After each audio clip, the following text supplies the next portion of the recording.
Namaskar. Myself, Dr. Ismail Kumar Mishran, Department of Sociology and Social Work, Bharati Vishwavidyalaya, Durg, Chhattisgarh, welcomes you all in today's lecture of research methodology. Today we will discuss on this topic of importance of hypothesis.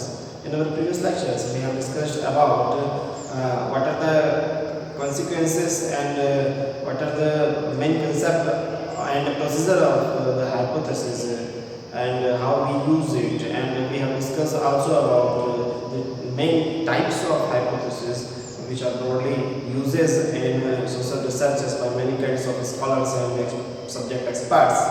So in our today's lecture we try to identify that what are the importance of hypothesis in our social researches. So first we will discuss it in English and then in Hindi also. Try to understand. Okay. So I have counted here some important points under this title. One by one we will discuss about it. The first one is delimiting the scope of study. As we know that the introductory explanation and which is based on imagination, introductory explanation which is based on imagination about the conclusions of our research work which is going on. We see this as the hypothesis in social researches. So this imaginary introductory discussion about the result of our research work, that thing we want to explain, we want to find, and we want to test in our researches. So in social researches, hypothesis is a very much important place to in certain manner. So what are these important points of hypothesis which is uses in many kinds of social researches? How the hypothesis is important for social researches? We are trying to get it in today's lecture. So the first thing is it is delimiting the scope. So as we know that in social researches the scope, the area in which we are trying to study the social group or the subject which and the social problem which is related to the concerned society. So the place, so the area, so the peoples confined to that particular area are very much important and very much necessary for our research work. So with the help of hypothesis we can delimit the scope, because we know that as our study area is minute, we can study more efficiently. So the main thing, the minute thing, according to the nature of the research topic, the minute thing, the important cream thing which we want to study in our research work, that thing is confined by the hypothesis. So we can say it delimited the scope of the study. Okay. The next thing is providing suitable direction to the study. We have already discussed many times about this, that through the hypothesis phenomenon we can direct our study to a certain direction. It gives the certain direction to the whole research work, because the pre-accumulated ideas about how our research work should go, to the which dimension, to the which direction, we we are confined it in our hypothesis. So the hypothesis is giving the suitable direction to the research work. It is its property and it is its very much important thing.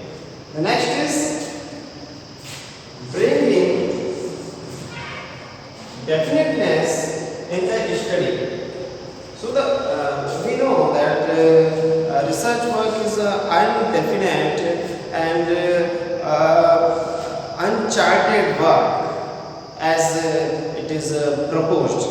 But with certain points and with the scientific study methods, step-by-step process, we are confined and make the planning of our research work. So the hypothesis is bringing the definiteness to the research work and limited and inhibit the nature of its undefiniteness and the wandering nature. But with the step of hypothesis, the wandering nature is stopped by our research work, and the beginning of the definiteness and a certain direction, particular study. So we got the particular way for our study after we formulate the hypothesis of our research work. So it is a very important step in and very important phenomenon in our social researches. Okay. The next one is understanding the purpose of study. With the help of hypothesis, we are now know in which kind of direction, in which kind of way we want to lead our study. So in that particular way, we will find the new purposes of our research work.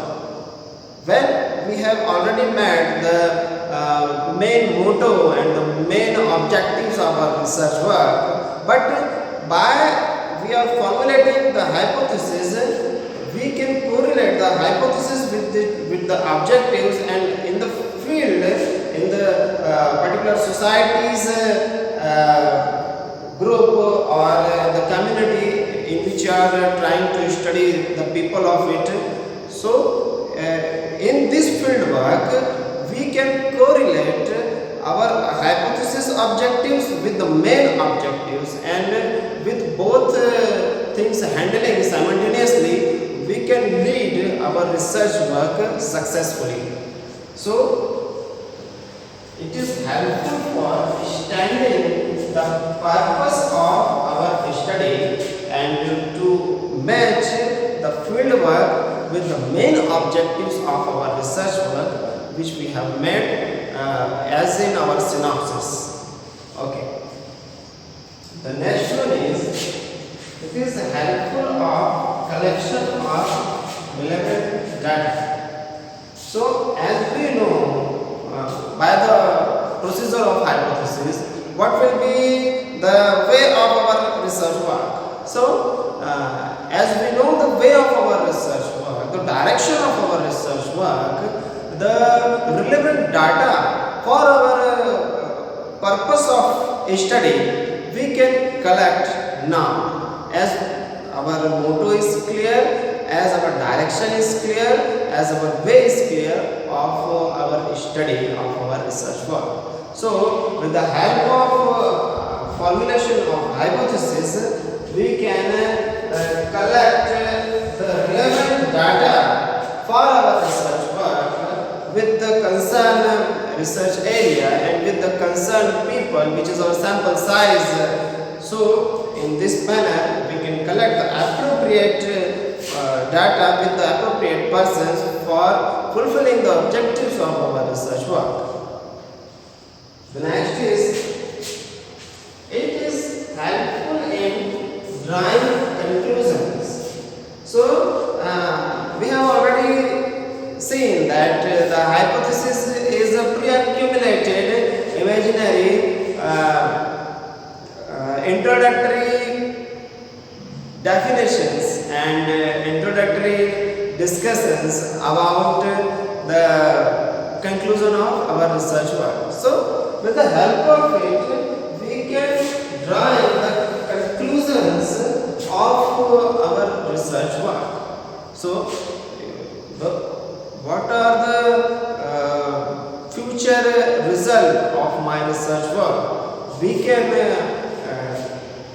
accumulate it and we can create it with the help of our formulated hypothesis.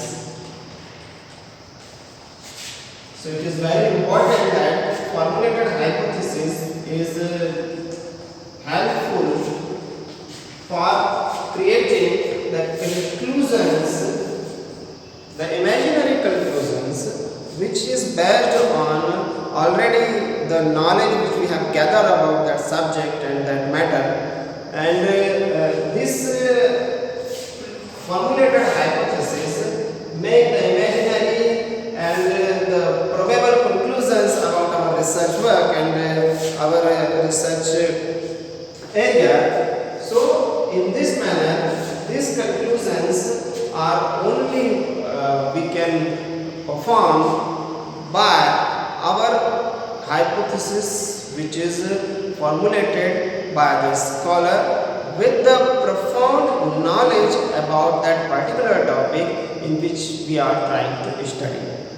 So it is a very much important thing that it can create the imaginary conclusion, and with the help of it we can find the real conclusion, the real truth about our research work. So hypothesis is only a way, and if our scientific study process is leading us to in some different dimension, which is other than the pre-accumulated hypothesis which we make, that it is okay, then we have to go to the actual result, which is a stepwise process, and we can deny the pre-accumulated hypothesis which we have made about our research work. But the pre-accumulated hypotheses are very much of use to get a certain direction and to lead our research work to the actual conclusion which is found and which is created by the scientific study stepwise process in social researches.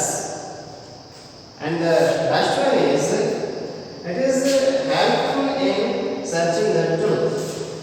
So in every kind of social research, we want to know the fact, we want to know the social reality about the particular community or the particular subject or tradition or anything about our social system and the parts of our social system.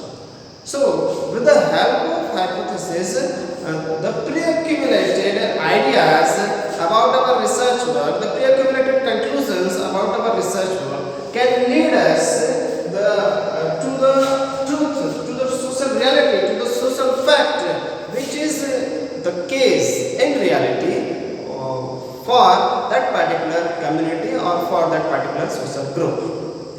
So with the help of hypothesis, we can find these important advantages in our social researches by our hypothesis. Okay, then we are trying to explain and re-understand with Hindi. हमने आज discuss किया, चर्चा की कि किस प्रकार से जो महत्व होता है हमारे साइंटिफिक स्टडी मेथड में, जो सोशल रिसर्चेस के लिए, सामाजिक अनुसंधानों के लिए हम उपयोग करते हैं, उपकल्पना की विधि का। तो उपकल्पना के अंतर्गत हम पूर्व निर्धारित निष्कर्षों के माध्यम से, प्रस्तावित निष्कर्षों के माध्यम से हम अध्ययन को एक विशिष्ट दिशा प्रदान करते हैं। ये हमने अध्ययन किया था और पिछली कुछ कक्षाओं में हमने विस्तार पूर्वक इस टॉपिक को, इस विषय को समझने की कोशिश की है। आज हम देख रहे थे कि इसके महत्व क्या है। तो इन बिंदुओं के अंतर्गत हम इसे मुख्यतः समझने का प्रयास करते हैं। पहला है कि डिलिमिटिंग द स्कोप ऑफ स्टडी, तो हम जो है पुनः निर्धारित कर सकते हैं सीमा अपने अध्ययन की। जो शोध अध्ययन हम कर रहे हैं किसी सामाजिक विषय को लेकर के, किसी सामाजिक सरोकार को लेकर के, तो उससे संबंधित जो है हम अपने अध्ययन क्षेत्र को पुनः निर्धारित कर सकते हैं, पुनः सीमित कर सकते हैं, क्योंकि एक सीमित अध्ययन क्षेत्र में ही गहन अध्ययन हो सकता है। यदि हम बहुत बड़े क्षेत्र को ले लेंगे तो हम जो है गहन अध्ययन नहीं कर पाएंगे, क्योंकि एक सीमित व्यक्ति के लिए सीमित क्षेत्र का अध्ययन ही सफलता और गहनता पूर्वक संभव है। तो इसलिए जब हम उपकल्पना का निर्माण कर लेते हैं तो वो उपकल्पना हमारी सहायता करती है कि हम देख सकें कि किस प्रकार से हम अपने अध्ययन क्षेत्र को अपने अध्ययन के उद्देश्यों के आधार पर सीमित कर सकते हैं और गहन अध्ययन करते हुए निष्कर्षों तक पहुंच सकते हैं।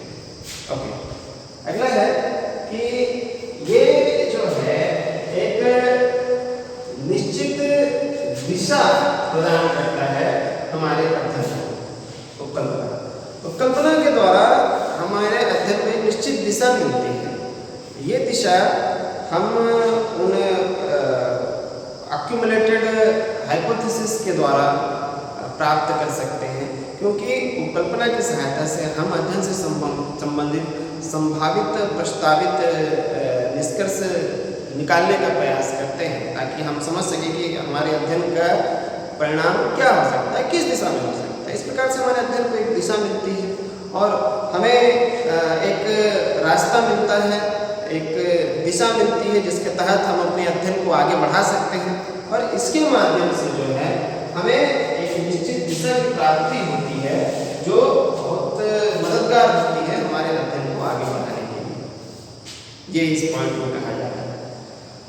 इसके अतिरिक्त निश्चितता, देखिए डेफिनेटनेस जो है, निश्चितता जो है वो हमें प्राप्त होती है, वो हमें प्रदान करता है उपकल्पना की प्रविधि के द्वारा। तो उपकल्पना के माध्यम से हमारे शोध अध्ययन में निश्चितता आती है। जो अनिश्चितता की स्थिति होती है, जो भटकाव होता है, वो भटकाव और वो अनिश्चितता जब हम उपकल्पना का निर्माण कर लेते हैं, उसके बाद हमें उस अनिश्चितता और भटकाव से मुक्ति मिल जाती है और हम एक निश्चित दिशा में अपने अध्ययन को आगे बढ़ा पाते हैं।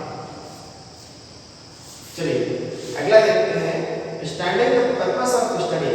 अध्ययन के उद्देश्यों का निर्धारण करने में भी उपकल्पना सहयोगी होती है, क्योंकि जिन अध्ययन के उद्देश्यों का हमें पहले ही उपकल्पना निर्माण के पहले जब उन उद्देश्यों को लेकर के हम चल रहे थे, उपकल्पना के निर्माण के बाद देखिए उन उद्देश्यों को लेकर के जब हम फील्ड पर जाएंगे तो फील्ड पर उन उद्देश्यों के संबंध में किस प्रकार से हमें अपने उद्देश्यों का निर्धारण करना है, फील्ड वर्क के संबंध में हमें उपकल्पना इस कार्य में हमारी मदद करती है और अध्ययन के वास्तविक उद्देश्यों के साथ हम आगे बढ़ सकते हैं। अध्ययन क्षेत्र में आने वाली चुनौतियों और बाधाओं को समझते हुए, पार करते हुए और उनके संबंध में अपने योजना और अपनी बुद्धिमत्ता का निर्धारण करते हुए हम आगे बढ़ सकते हैं उपकल्पना की सहायता से। चलिए आगे बढ़ते हैं। It is helpful of collection of relevant data. तो देखिए जो अध्ययन से संबंधित तथ्य, ऐसे तथ्य जो सीधे अध्ययन से संबंधित हैं, उपकल्पना के निर्माण के बाद हम ऐसे तथ्यों का संकलन आसानी से कर सकते हैं। अगर हमने उपकल्पना का निर्माण नहीं किया है तो जो सूटेबल तथ्य हो सकते हैं, जो सूटेबल डाटा हो सकता है, जो कि डायरेक्टली रिलेटेड होगा हमारे अध्ययन क्षेत्र से और उन लोगों से जिनका कि हम अध्ययन कर रहे हैं, उस अध्ययन क्षेत्र से संबंधित, वो हम नहीं कर पाएंगे अगर हमने उपकल्पना का निर्माण नहीं किया है और हमारे अध्ययन को एक निश्चित दिशा हमने उपकल्पना के द्वारा नहीं दी। तो जब हम उपकल्पना का निर्माण कर लेते हैं तो हमारे सामने स्पष्ट हो जाता है कि हमें किन लोगों से किस प्रकार के तथ्यों को एकत्रित करना होगा अपने अध्ययन के उद्देश्यों की पूर्ति के लिए। तो उपकल्पना हमें इस कार्य में मदद करती है। आगे हम देखें हेल्पफुल ड्राइव कंक्लूजन्स। तो हम जानते ही हैं कि उपकल्पना जो है हमारे अध्ययन के उद्देश्यों के संबंध में एक तरह का संभावित प्रस्तावित परिणाम हमें उपलब्ध कराने का प्रयास करते हैं और इससे हमारे अध्ययन को एक निश्चित मार्ग मिलता है। इस निश्चित मार्ग पर चलते हुए हो सकता है कि जो वैज्ञानिक चरणों के अंतर्गत हम जो प्रक्रिया को अध्ययन पद्धति को अंजाम देते हैं वो कुछ इतर हो जाए हमारे उन परिणामों से जो हम उपकल्पना के अंतर्गत संजोए होते हैं, परंतु इसके माध्यम से हमें निष्कर्षों को समझने में और निष्कर्षों के संबंध में अपनी धारणाएं विकसित करने में, तथ्यों को खोजने में और वास्तविक निष्कर्षों को प्राप्त करने में काफ़ी सहायता मिलती है। तो इस प्रकार से निष्कर्षों के संबंध में जो है उपकल्पना सहयोगी होती है प्रत्येक अध्ययनकर्ता के लिए, शोधार्थी के लिए। लास्ट पॉइंट है कि ये सत्य के अन्वेषण में सहायक होती है। सत्य के अन्वेषण में, अनुसंधान में, सत्य के अनुसंधान में सहायक होती है उपकल्पना की पद्धति, क्योंकि उपकल्पना की पद्धति के द्वारा ही हम समझने की कोशिश करते हैं कि हमारे अध्ययन का संभावित परिणाम क्या हो सकता है और इसके द्वारा हम आगे बढ़ पाते हैं और जो वास्तविक तथ्य हैं छिपे हुए हमारे अध्ययन विषय और अध्ययन के उद्देश्यों से संबंधित उनको हम उजागर कर पाते हैं। तो अध्ययन की पूरी प्रक्रिया में जो चरणबद्ध प्रक्रिया को हम अंजाम देते हैं उसमें उपकल्पना की जो पद्धति है वो हमारी सहायता करती है सत्य तक पहुँचने के लिए। और समाजशास्त्र और समाज कार्य में हम जानते ही हैं कि जो सामाजिक तथ्य होता है, जो सामाजिक वास्तविकता होती है, उसी को हम सत्य मानते हैं। समाज के संबंध में, सामाजिक व्यवस्था के संबंध में, सामाजिक संरचना के संबंध में, तो उन्हीं सामाजिक वास्तविकताओं को, सोशल रियलिटीज को, जिन्हें दुर्खाइम ने सामाजिक तथ्य के रूप में संबोधित किया है, उन्हीं सामाजिक तथ्यों को उजागर करने में उपकल्पना की विधि हमारे लिए सहयोगी होती है। इस प्रकार से उपकल्पना का महत्व होता है जिस पर आज हमने चर्चा की, सामाजिक अनुसंधान। आशा करता हूँ आपको समझ आया होगा। आगे की चर्चा कल करेंगे। धन्यवाद।